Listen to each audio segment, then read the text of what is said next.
ফালিশা, তুমি কি করো? ভাইয়ার জন্য অপেক্ষা করো। আমার মেয়ে জানলার গ্রিল ধরে দাঁড়িয়ে আছে, মাশাল্লাহ এখন দাঁড়াতে পারে।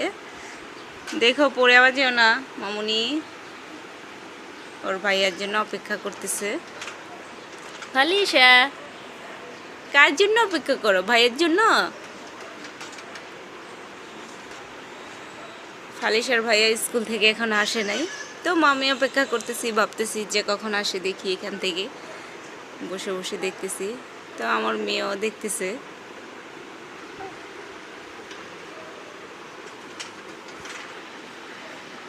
জানালা দিয়ে নিচে দিয়ে দেখা যায় কিনা, আমরা বসে দেখতেছি। ফালিশা, ভাইয়া কোথায়? এখনো আসতেছে না? আসে কিনা ফালিশা?